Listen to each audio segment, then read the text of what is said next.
Hey all, Renee DeVersal here. Welcome to our very exciting primary care POCUS Educast. We knew this one's gonna be a little bit different. It's really hard to get three very busy primary care providers together at the same time. Not to mention, as you will hear, we were back here in Florida visiting Dr. Rodriguez's clinic. So we decided to pre-prep and record this all together. Thank you to everybody who submitted questions on Twitter. And we hope that you will reply to YouTube, Twitter, wherever else, and leave myself or the panelists further questions about how you might be able to further incorporate POCUS in your own primary care practice or help others incorporate it into their primary care practice. I'm very excited to have doctors Janice Boughton, Matt Chan, and Martha Rodriguez join us, and I really hope you find their cases and discussion as thoughtful and helpful as I did. It's my distinct pleasure to introduce Dr. Janice Boughton today. She is a primary care doc currently at Chaz Health in Moscow and Lewiston, Idaho. And we've been teaching ultrasound together for over 5 years at OHSU, our AIUM course at OHSU, and also via the national ACP courses. So excited to hear how you use POCUS in your rural clinic. Excellent. Thanks, Janae. I started out as a medical student at Johns Hopkins and did my internship there. And then I went to University of Washington, where I finished my internal medicine residency. And then I worked in Seattle Group Health in their Everett clinic. And that was a wonderful opportunity to learn from family practitioners how to practice real primary care. And then I moved to Moscow, Idaho, where I picked up a traditional internal medicine practice with a couple of other people. I worked in the hospital and in the clinic. And then I did that for quite a while and enjoyed living in Moscow, Idaho and raising my kids. And finally, some things happened which caused me to take that sabbatical that I'd always needed to take. Essentially, that meant I quit my job and started doing some other things. The first thing I did is I took some CME that I hadn't had time to take. I took an emergency medicine focus course with Vicki Noble at Harvard, and I got to see all this amazing emergency medicine crew that were so passionate about POCUS. And then I realized that that was going to change the way I practiced. Then I got back to work as a hospitalist. I worked all over the Pacific Northwest and in California, doing locum tenens and also in my local hospital. Got a chance to see some really sick people, and I dragged around my little POCUS machine, which is a pocket machine, and I looked at a ton of things and I learned a bunch of stuff. Then, and because I was seeing stuff that I needed to learn about, I took more courses. I took them in person, I took them online. Eventually found out about a mini fellowship at UC Irvine with Chris Fox. That was great. And then I managed to get hooked up with various projects that went to Africa and then to Renee and some other folks who got me hooked up with teaching domestically. And then in 2019, I quit being a hospitalist and went back to doing rural outpatient medicine, which is really where you make the most impact, I feel like. This is a couple of lovely pictures. On the left is some women all at the women's swimming spot in Old Fangak, South Sudan, where I go and teach people to do bedside ultrasound. So learn a ton of tropical medicine myself. And on the right, you see one of the UC Irvine students teaching a bunch of clinical officer students in Mwanza, Tanzania. It's a project I've involved in with them, teaching them to teach, and actually they taught me to teach. This is my little work home in Lewiston. I also work in the clinic in Moscow. The two towns are pretty close to each other, and this is a federally qualified healthcare center. They haven't used point of care ultrasound. I'm the main person who does that, and I get a lot of practice. So let's start with some stories. People wonder, how do you use bedside ultrasound in the outpatient arena? How do you have time? And what is it good for? after doing it as a hospitalist, people say, well, you probably don't do it as much when you're, working in an outpatient clinic, and that's not true at all. The first patient who I'm going to talk to you about, I'm still seeing. I see him relatively regularly, though he's not near as sick as when I first met him. He was a 58-year-old man, and I saw him in hospital follow-up after he came in with diabetic ketoacidosis. He had kind of a type 2, type 1 diabetes after severe pancreatitis. And he also had developed severe congestive heart failure from methamphetamine abuse. And he had been trying to manage his congestive heart failure. The medicines were too complicated. He became depressed. He couldn't go to work. He stopped taking his medications and ended up in the hospital with DKA. He came to see me. He had horrible leg edema, and he was still using meth, and he was very poor and really wanted to go back to work. On ultrasound, he had an EF of 20% or so, but he had no pleural effusion or B lines, and his inferior vena cava was normal in size, but he was clearly very fluid overloaded. And those pictures really helped me to understand that his edema was primarily peripheral, and it had a lot to do with gravity. He really didn't spend very much time with his feet up, and we worked with him. It was a long process, and he really needed his medication simplified because it just got him down to have to take so many medications. So started him on an SGLT2, which was kind of a crack smooth given the DKA history. Did great with it. It was wonderful for his congestive heart failure. Followed him up frequently, did a lot of ultrasound, and he actually got well. So going on 2 years, this is a happy ending. This is his heart when I first saw him. And it, as you can see, there's extremely poor ejection fraction. Valves are fine, but they don't move much because there's not much blood to move. And then he got well. And that's his heart is actually functioning normally. You do see this with people who have meth-induced congestive heart failure. Not all of them come back to normal, of course. And there's a nice inferior vena cava, which is not too large. And so I check both of those things basically every time I see him. So next case, 45-year-old woman. She comes in and follow-up of an emergency room visit for an asthma exacerbation. And like a lot of these people who come after an asthma exacerbation, they didn't actually get fixed in the ER. They got sort of patched up. So she's still wheezing. She's finishing her prednisone course. She's using her rescue inhaler frequently. And so as a person who does ultrasound, I'm wondering, is this really her lungs? And sure enough, it is really her lungs. There's a normal heart. I don't see any pneumonia. Check her abdomen for fluid and kidneys for hydronephrosis or anything else that might be contributing. Nothing to see, but she's complaining of some upper respiratory symptoms. So I do a maxillary sinus ultrasound. And that's something that the outpatient folks do, the inpatient folks don't do. It's amazing. You can actually see through the very thin bone of your maxillary sinuses. And I noticed that she had sinusitis. So on this left side, you can see, so there's a subcutaneous tissue. That's the anterior part of her maxillary sinus. And because there's fluid in it, we can see the posterior wall of the maxillary sinus. You will not be able to see this if there's no fluid in the sinuses. And the way you do it is really, really easy. You just take your linear transducer, and I mostly just fan through in the horizontal direction. If I get my diagnosis, I don't look vertical, but you can do both. And this is a picture of what a normal maxillary sinus looks like.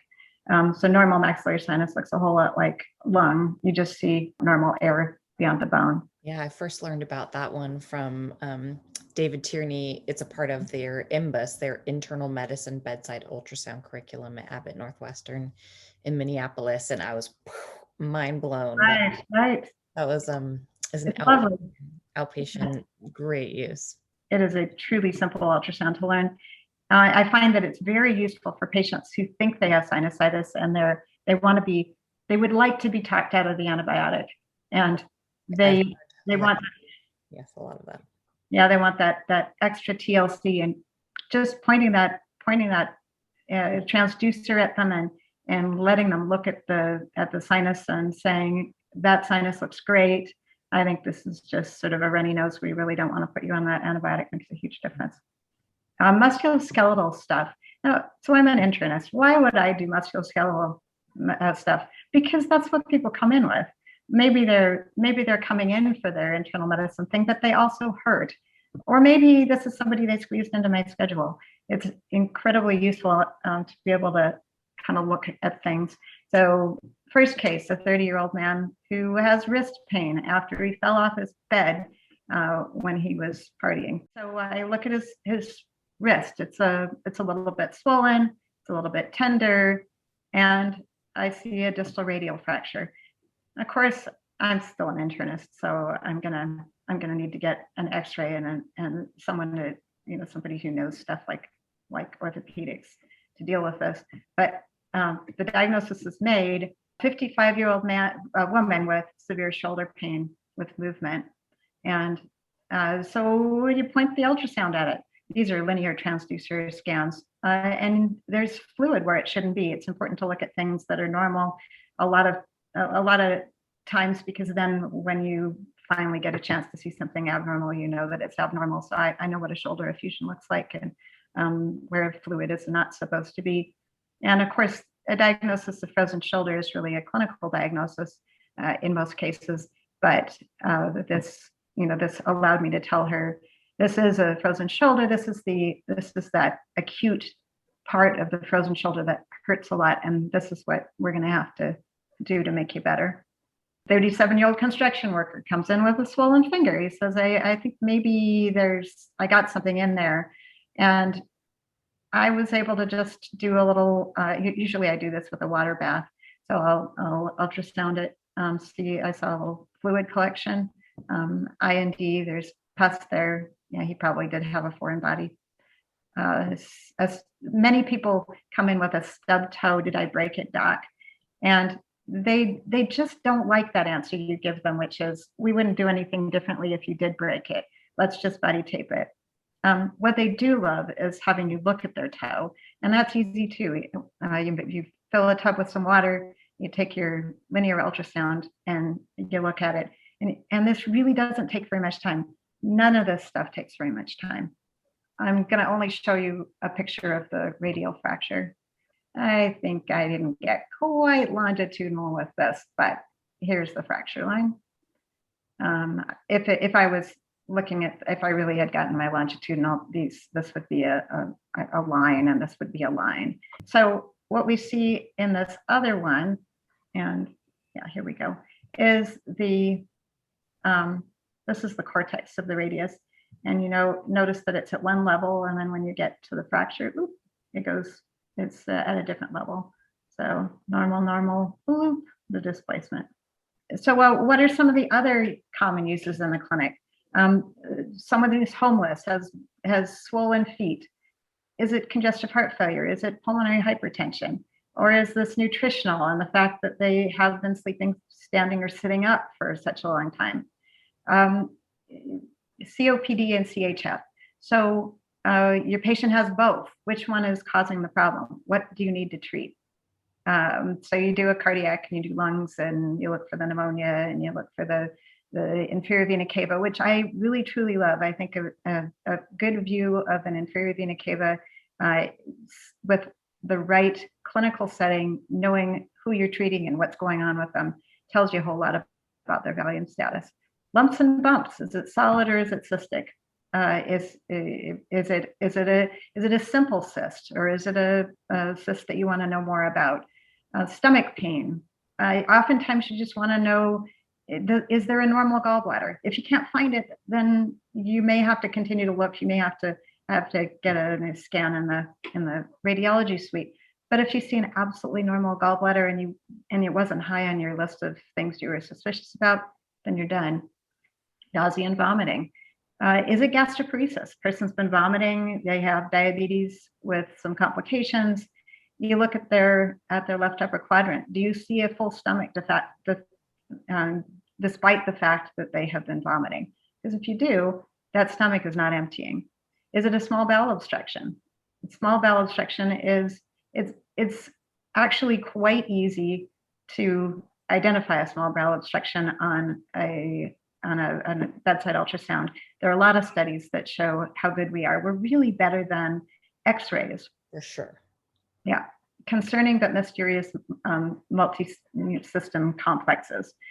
The patient frequently wants to know that they're normal, and you've done a lot of workup, but that face-to-face, I'm actually looking at you and I'm showing you, can be very reassuring. And you can find out that you were wrong, that there really is something, very significantly abnormal on this patient.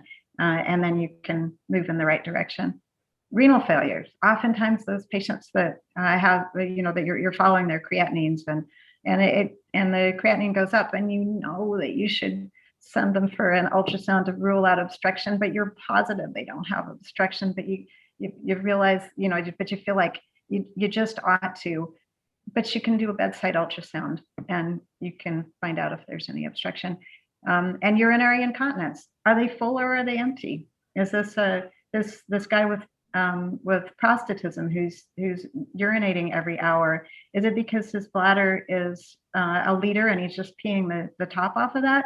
Or is it because he has a small irritable bladder, in which case he needs a totally different drug? Also, yeah, bladder pathology. I found bladder cancers that I wasn't suspecting, and oftentimes, if you identify those before there's hematuria, then you can save a person's life. So that's Idaho right there. So thank you for listening. I recommend anybody in the clinic to get good at POCUS and just do it. It's not gonna wreck your routine, and you're gonna make yourself and your patient so much happier. I love it. Those are fantastic and very, very, very relevant cases. Thank you for that.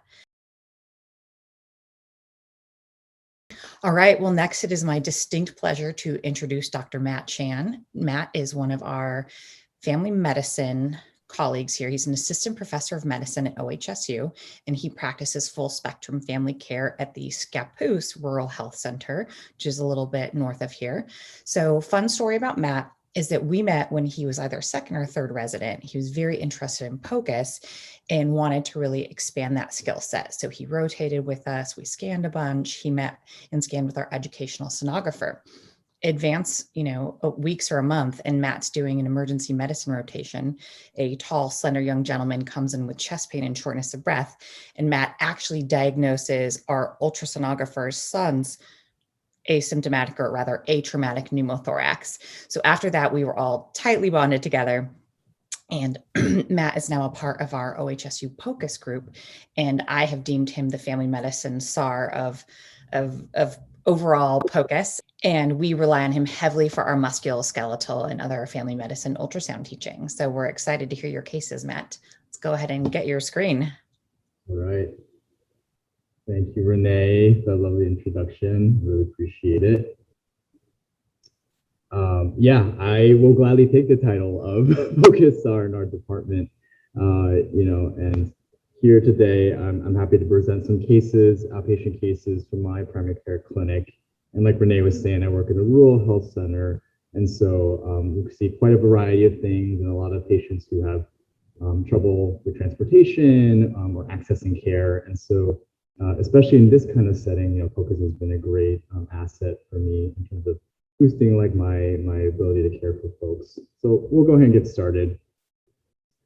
And I just want to bring this quadruple aim circle up, which is something that we are all very familiar with in primary care, and something that we really try to use as pillars when determining, is what we're doing really good for patient outcomes, lowering costs, improving experiences, both for us and the patients. And when I think about this as the way it applies to ultrasound, I think about it, from an outcomes perspective, is it going to give me a better, more accurate clinical decision making? And is it going to improve maybe even some standards of care? I think about, is it going to point me towards doing less workup or less imaging, maybe even avoid an ER visit? And then especially for the patients, is it going to help them understand more about what's going on? And similarly, like, right, having them avoid going to the ER, which can, improve their experience. And then we'll touch base a little bit about like clinician experience towards the end. So let's start off with a case of a pediatric case. So this is a 3-year-old boy came to see me with a left buttocks, skin and soft tissue infection. He had been seen 3 days prior, and we started on Bactrim and some mild improvement, but really kind of persistent redness, pain, and very tender to the touch, unable to sit down. Parents were super concerned about this turning into like a worsening infection. And, and sometimes in these situations, we say, hey, it might be better to go to the emergency room. They can give anesthesia, make the kids comfortable, but the parents really didn't want to go in. And so what we did is we blood ultrasound, we plopped it on the redness, and basically what you see here is, within the soft tissue area here, there's kind of this heterogeneous fluid collection, with the black mixed in with some what we call like hypoechoic or isoechoic material in the middle. And then when we measure it out in 2 different planes, it's about 0.6 by 1.75 by 1 centimeter. And as you can see on the right side of the screen, when you measure in one plane, it seems to come pretty close to the skin. So this let me feel a little bit more comfortable tackling in the clinic.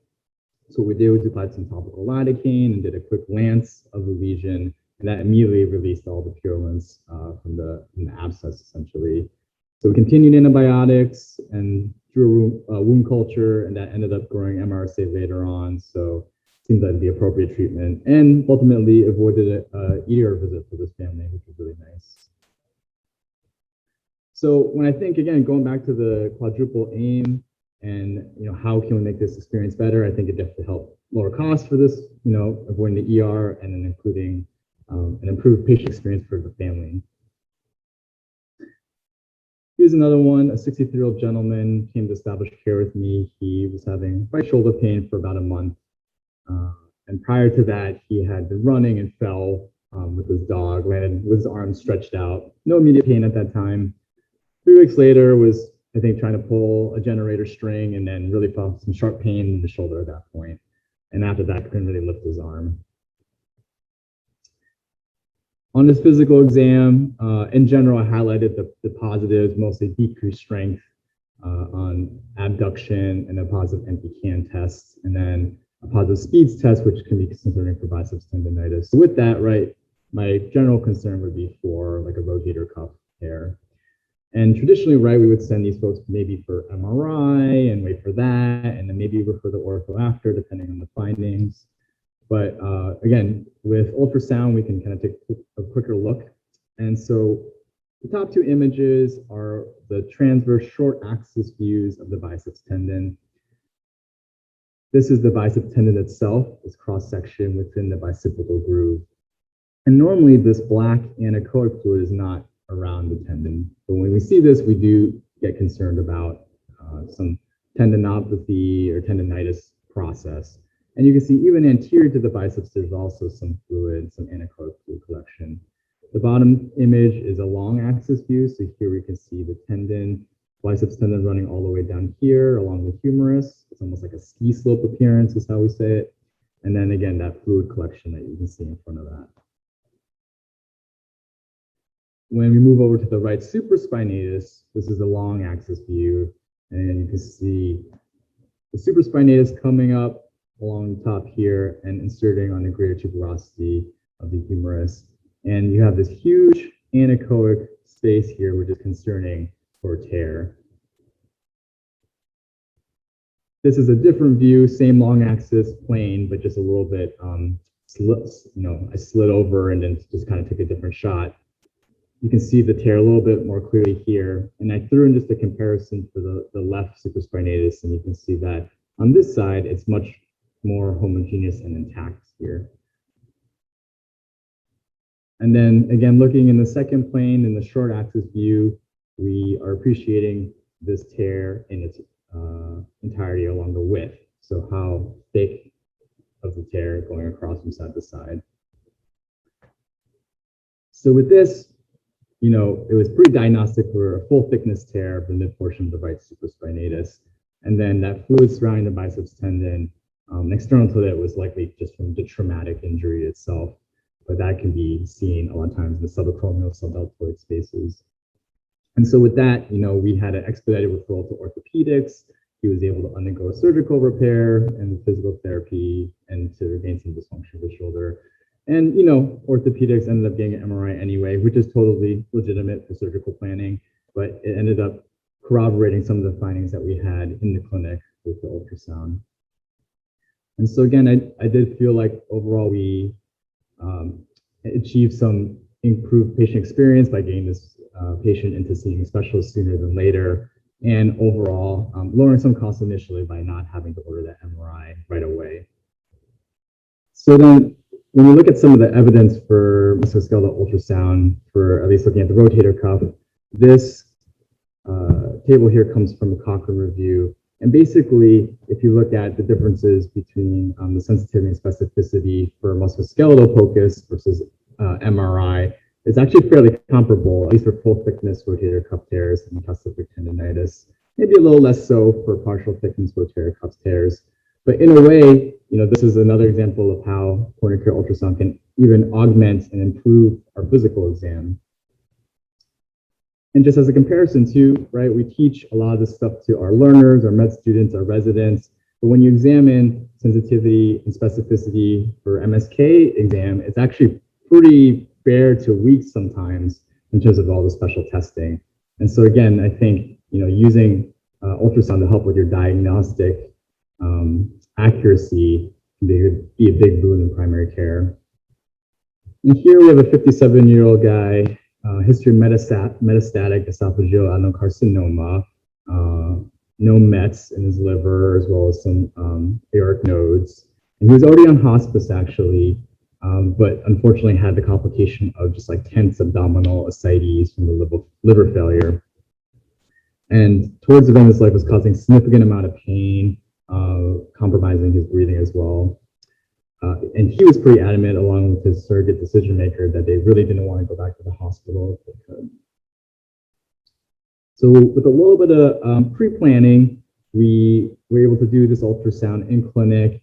And what we're seeing here on the inferior part of the screen, this is all bowel. All this ecogenic stuff down here is just bowel. And then all the black anechoic fluid above it is ascites. And I threw in both the right and the left upper quadrant. And this is a really large amount of ascites.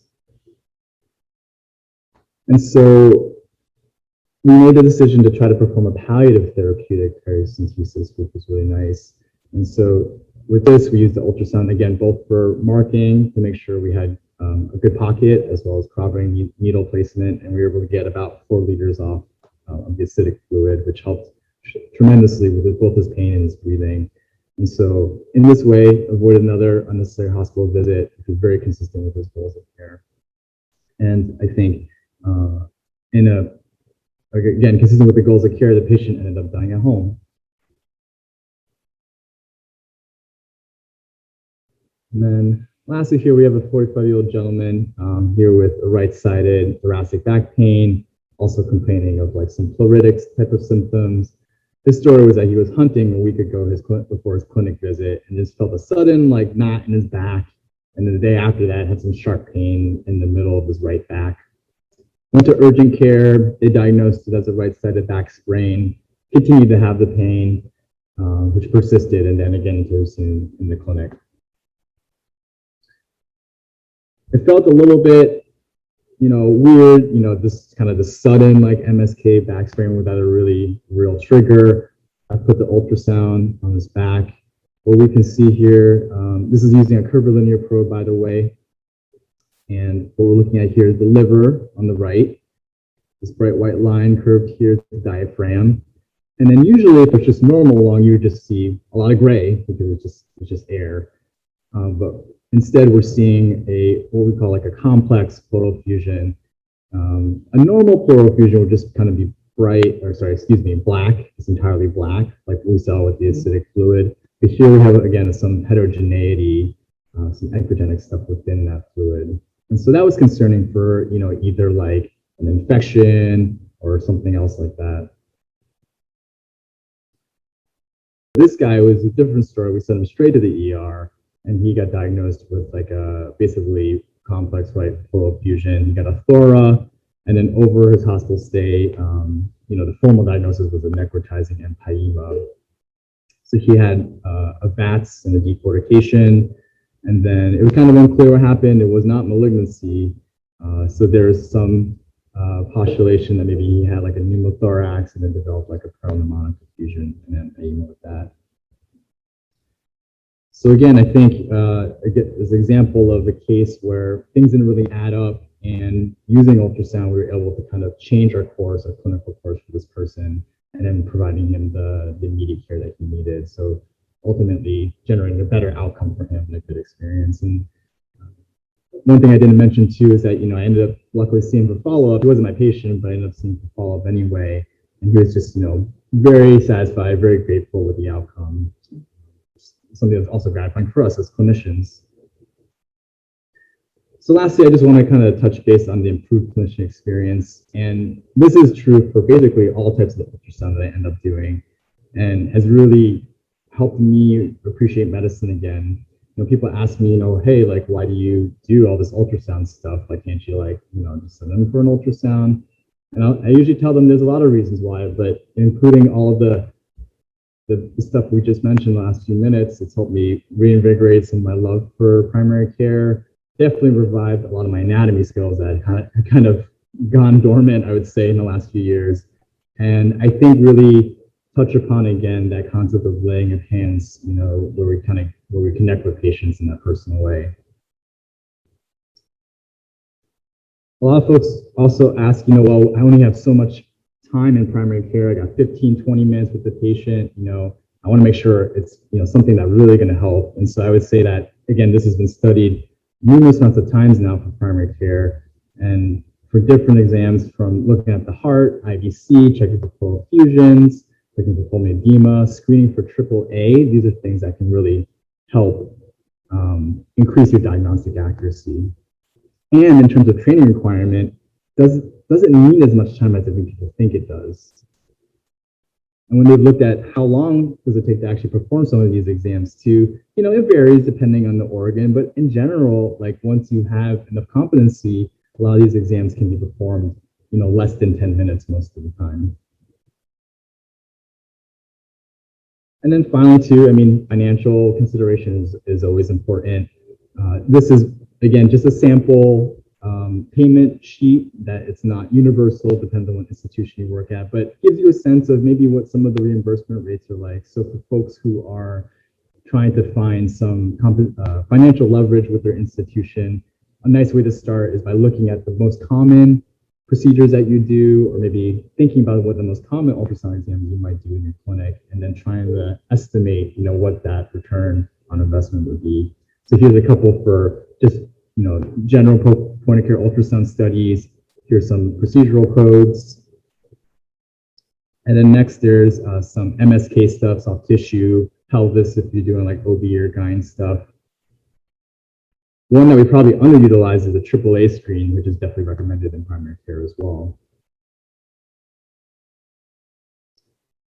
So I just want to say a big thanks to Renee Ruthdahl and the Vave team for inviting me and chatting about POCUS and continuing to be advocates for this specialty. Thanks, man. Those were fantastic cases, and I think very much highlight the diversity and breadth of ways that you can affect your patients with POCUS. Okay, everybody, it is my extreme pleasure to introduce Dr. Martha Rodriguez for our third Vave Primary Care POCUS Educast speaker. So interestingly, we met Dr. Rodriguez when she'd filled out one of our online reservation or interest forms. Jay, our VP of sales, happened to be in the area, stopped by her clinic, and I'll go more into her background, but so Jay stopped by her clinic and immediately emailed myself. Our product team was like, you guys have to go talk to this doctor. She's amazing. She's enthusiastic. She's focused on value-driven care in her own independent clinic, which is obviously amazing these days. And she wants to change the world for the better, and so we need to like get here and talk to her. So Here we are. Yeah, so here we are. I'm here with my product, our one of our awesome product people, and we wanted to focus on what goes on in a primary care clinic, and not how do we take ultrasound and take it from the ER or the ICU or the hospital and force it into the clinic, but what is somebody running their own clinic and seeing 1 million patients a day? What are they doing? How are they seeing? And what are their pain points and barriers? So she's been kind enough to let us hang out with her for the past day Yeah. and this morning. And so we're excited to be here and chat with you. Thank you. I'm really excited you're here. So just a little bit about Dr. Rodriguez, or actually I should let you tell us a little bit about yourself and your clinic. Yeah, so my name is Martha Rodriguez. I'm an internist in Boynton Beach. I've been in private practice since 1997. And since day one back then, when even we were in electronic, I have always believed that quality is always better than quantity. So I've always practiced value care medicine and been very successful actually in the managed care world, demonstrating that quality is really what matters in medicine. And prevention is the key to really getting the value of what you need by keeping people healthy. So her clinic, MMR Healthcare, is one of the patient-centered medical home level 3s with Medicare CHS. Also a PCF site, so the patient care first site, which is even more cutting edge for that, and also received #1 recognition from the CDC for prevention of progression from prediabetes to diabetes. All really amazing feats. And so she's been interested in integrating POCUS into her clinic. And yesterday we spent some time ultrasounding patients that were kind enough to let us come in together. And so one thing I was hoping you could tell us about, I consider you to be an expert in value-based care. And what do you see as the potential for ultrasound, handheld ultrasound with us in the clinic to advance our patient care? Well, in value as a whole, point of care and having the patient in front of you and being able to make decisions and plans is key. There is no way that you could succeed in a value care system if you don't have your data at the point that you have the patient. Delayed data is not going to work. We've made it work. It's been tough, but I was thinking last night even how important it was when we created the EKG, how we cannot really make decisions without the EKG. So we have to create tools, bring tools into the exam room that we get the answers we need to include the patient in the plan of care, to treat chronic conditions that are difficult because they require lifestyle changes. And POCUS really, really, to me, represents that tool. Yeah, I obviously couldn't agree more. Yes. Maybe you could share one of our experiences from yesterday about somebody that was not too excited to take their medicine every month to do something. Yeah, so as people get older, they always, this is a question we get at least two, 3 times a day. Doc, can I stop my blood pressure medicine? My blood pressure is normal. Doc, can I stop my cholesterol medication? You just told me my LDL is 84 and my LDL is super normal. And then we just have to educate them and do a lot of work to make sure that they continue. We even have quality measures that we have to report to the government. That is a constant battle because they have to fill their prescriptions and that's monitored, and it's always a struggle. Well, with ultrasound, when you show a patient in the exam room that they have this plaque on their artery and that we are treating that we are really treating the underlying problem and not the number, it changes their whole perspective. And you should see how they just go, oh, I see, we must take this medication so this doesn't get worse. Thank you. Yeah, I talk about that in hospital medicine, but I don't see the outpatient, the long-term follow-up, and seeing this patient go, okay, I'll do the $800 every month instead of every other month.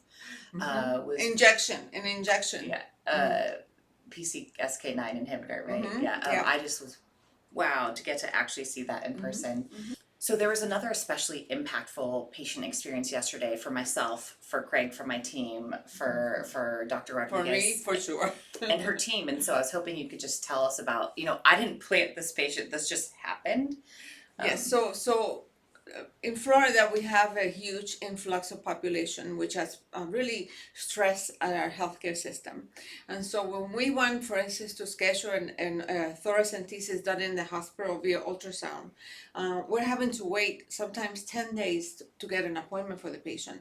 This particular patient went to the emergency room during the weekend and was sent home basically not even breathing properly, and I mean not properly, just because they didn't have the manpower to do the thoracentesis during the weekend, and told him, call your primary Monday morning and schedule the thoracentesis. So, I spoke to the patient Sunday night, I called him and I checked on him, and he couldn't talk on the phone. He just couldn't carry conversation. He was too short of breath. So yesterday I had the staff call him in. Basically, he got here, he looked like a ghost. He wasn't breathing. He was just basically drowning. So we put the ultrasound on him and we see that he has this massive pleural effusion that really is drowning him. So we made the instant decision to take the steps necessary because we had the data that would guide us to do it safely. And we actually took 600 cc's of fluid out of his left lung. It was very, very rewarding. It was incredible because that would have never happened had I not had the ability to, number one, evaluate the fluid, and number two, evaluate after the fluid if I had caused the patient any damage. Those two steps, I don't know, because I'm gonna be 60 years old. I don't know when I had that feeling inside my heart again, to see a person going from white. I told him, you went from looking like a ghost to looking like a goat. He went from white to pink. It was magical. And was joking immediately afterwards. Yeah, he started singing. It was Yeah. it was rewarding. And then another patient that we had, that she had an echo, she had a stress test, but nobody had looked at her carotids. She's a lady with diabetes, well controlled, but her blood pressure was high. I needed to add another medication. She didn't want to take another medication. She said, I want to wait until I see the cardiologist. Put the POCUS on her neck, show her that her carotids are getting compromised. She said, give me the med. I set her up in our hypertension clinic. She comes back in 2 weeks. So it's really a totally different, it's almost like a complement to our stethoscope. Something that we can hear on the stethoscope, but we cannot see with the stethoscope. So I think this is going to become like a lock and a key that I hope will open all the doors in healthcare that we need to be able to get what we need, when we need it, and how we need it. Yeah, that's amazingly well said. And that patient experience was, I was reflecting to Craig as we were driving back to our hotel yesterday. It's not all that often in medicine that we get immediate reward, that I feel immediate reward. And that patient was headed straight to the ER again without intervention. And so it was really remarkable. Actually, he didn't, if you remember, he didn't even remember that I called him. Yeah, no. Because he was so hypoxic, he didn't even remember the conversation. So, by the way, I called him last night and he was doing great. Oh, great. I was gonna ask about that. Yeah. So, let's say you're at a fee-based clinic, or you might not be able to speak to this, but so the question of ROI comes up. So I have several of the doctors in town are my patients, and I have one who's a nephrologist who's very innovative, very. So I brought him to see the butterfly, and for a nephrologist, I think this is endless, the amount of stuff they can get. Well, he took it back to his team, and they said, we don't want it, it's not reimbursable. So that's the mentality that we can change, because it isn't that the actual procedure is reimbursable that took 3 minutes. It's the whole picture that you can put together, not only in a value-based world that you could never do in a fee-for-service world. Why? Because you have that mentality, I'm not doing something that I'm not going to get paid to do. Yeah, absolutely. And it's kind of a misnomer. Dr. Chan, earlier in this talk, showed a table of some CPT codes. So you actually can bill for focused studies.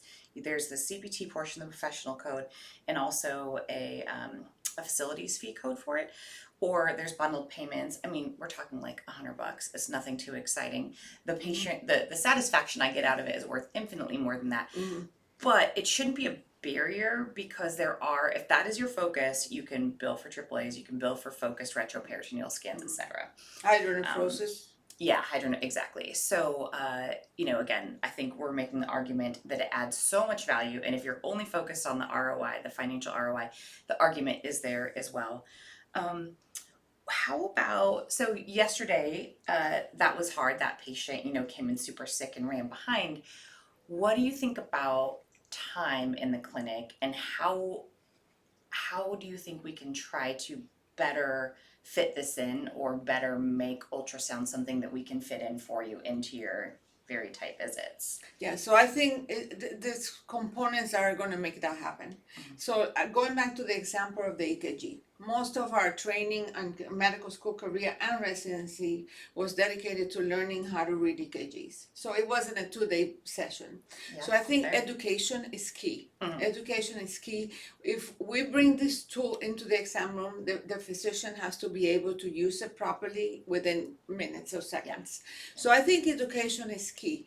Once we pass that barrier, it's almost gonna be such an essential need for the, just like an EKG is. I was thinking last night, like, what do we do with labs? Like, labs how do you even make a decision without a lab? We don't draw the blood. We're not the lab. The lab runs, but we make the decision with the lab because we have the lab in front of us.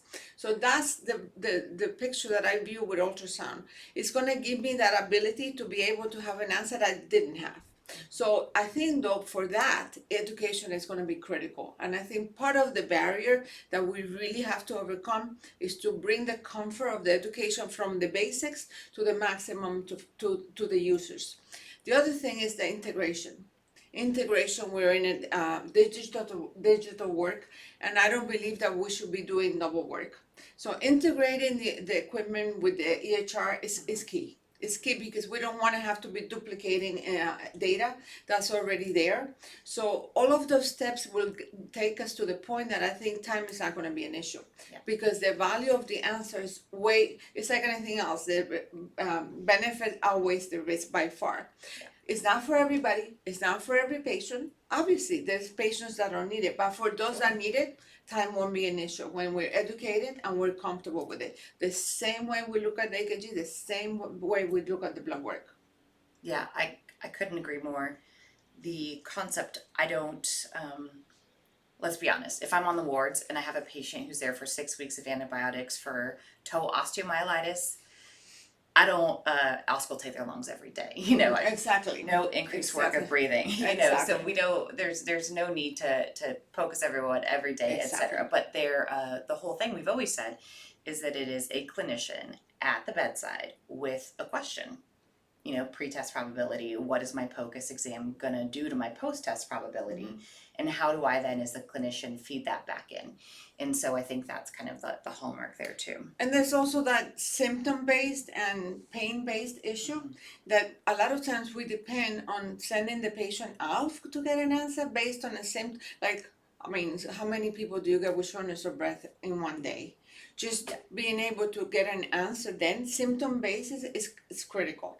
And then pain-based, when somebody has pain in a big abdomen and you say, where is this coming from? To be able to look in seconds and get an answer like that. So if we look at it in that way, based on the approach and how we get there, I think the role is going to be critical when it's needed. Yeah.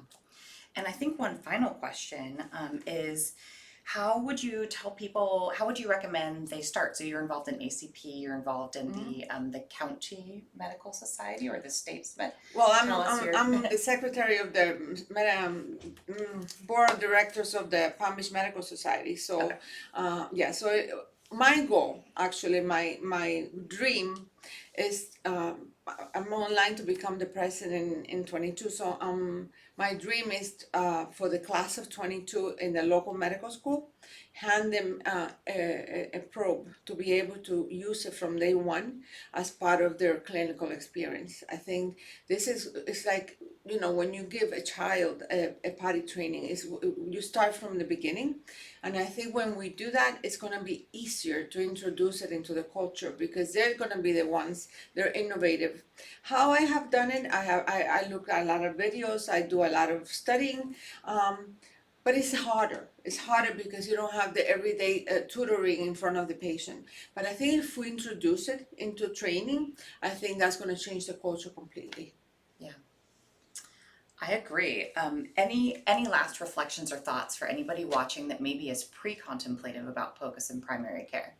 Don't be afraid. Don't be afraid, because like anything else, the first day that you see a patient, your knees are shaking. But like anything else, it's something you have to overcome. I mean, computers. Look at computers. When I went to school, there was no computers.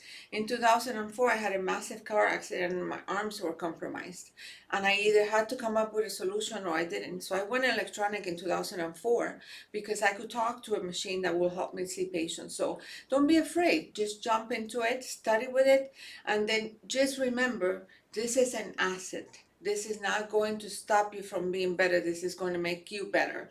So I think jump into it, learn from whoever you can reach out, get on Twitter. The amount of information and enthusiasm on Twitter and social media is incredible, and it's almost contagious, and you will see that this is really an asset.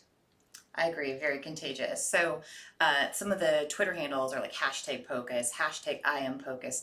I'm trying to think of a primary care POCUS one that's not too long. So I was thinking about hashtag PC POCUS. PC POCUS. It's almost like politically correct. So we'll figure it out. But yeah, definitely follow myself. MMR Healthcare. Perfect, yes. And we will look forward to seeing more from you. And it's been a real pleasure to be here. Thank you. This has awesome been to a see you pleasure more. having you.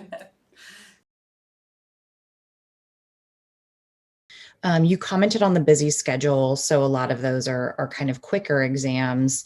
But someone could push back and say, well, if it's 8 minutes, which is less than 10 minutes, to do a long ultrasound and I have a 15-minute visit, how is that going to work? And it's okay if you don't have an answer. I'm just curious. I don't have a magic bullet per se, Yeah.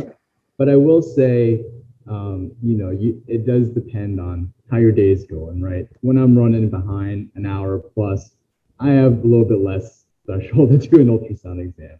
But again, there are certain situations where, and I find this is actually true for most cases, you can say, hey, I want to find out more about what's going on. I can do an ultrasound in clinic to help you out. I might have to have you wait a little bit longer while I finish up with someone next door, and I'll come back and do it. And that's a way I kind of help, juggle between patients. I won't necessarily finish the whole visit in one go. And most people are generally totally fine because they want to know what's going on too, right? Like they're good to see you. So that's at least one workaround. And again, that doesn't work for everyone's schedule depending on the institution you work for. But I think patients are really perceptive when you want to take more time to examine them. So what I do is I start the history and I open up my machine, which takes about 30 seconds to boot up. And I'll mention as I'm, listening to the heart, I'm going to take a peek at this.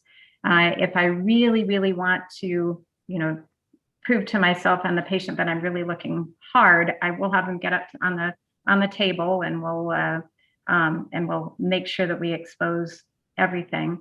But I can do most of this just with the patient's clothes pulled aside. Mm-hmm. It doesn't take much time if you know what you're doing. Now, that is a problem. During your first year, you don't know what you're doing. So for some people, that means maybe have a POCUS day where you schedule yourself lighter, or maybe, just do hearts one week, or just do bladder one week. You do have to get good at it. Practice at home. It is important to be good at it to do it fast. Yeah, I think knowing what you're looking for and how to get there, it just takes reps, just like everything else. It takes deliberate, ongoing practice. But I think all of us would agree it's 120% worth the practice. So one question was, and I think this is applicable to you because you had done some more of the training inpatient, ER, et cetera. So somebody said, how do I even start doing POCUS in my primary care clinic? Because it's overwhelming. Absolutely. And even as somebody who kind of fell into, like you were mentioning it, I learned most of my skill base from those folks, right? EM, IM, critical care folks. And then I had to figure out a way to translate it to the primary care setting. So I think just like anything we do in medicine, you know, just starting with the low-lying fruit and things that maybe more commonly that we see in primary care. So for example, one of my first ways to fold into my practice was using MSK, because we see lots of MSK complaints. Sports medicine already exists, so it's kind of, you know, already has its foundation there. And then really like just taking it one case by case. Someone comes in with a swollen knee, okay, I'll put the ultrasound on it. Takes a few minutes. And, you know, even if I feel like I'm not really entirely sure what I'm looking at, you know, I can always get the formal, right? And that's a nice way to kind of build up the confidence to say like, okay, this is what I saw in the clinic. This is what the formal radiologist saw. And I think that's a nice way to slowly build up the confidence if you don't have, let's say, like another colleague to ask for help. Regarding my discussion with Dr. Rodriguez this morning, I just wanted to point out that we had our masks off for audio purposes to make sure you all could hear, but we both have received both of our COVID vaccinations and tried to stay as distant as possible while also demonstrating good masking behavior and hand hygiene while out of her locked office. And finally, our next Vave Educast will be Wednesday, June 9th at 3 p.m. Pacific Standard Time. We really hope you can make it then, and thank you again for tuning in today.